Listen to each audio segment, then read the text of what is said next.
You ask Tiger to solve. This deals with linear equations with one unknown. The final result is t equals 1. Let's solve it step by step. Swap sides. Group all constants on the right side of the equation. Subtract 2 from both sides. Group like terms. Simplify the arithmetic.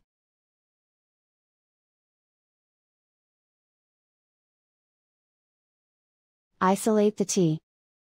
Divide both sides by 2. Simplify the fraction.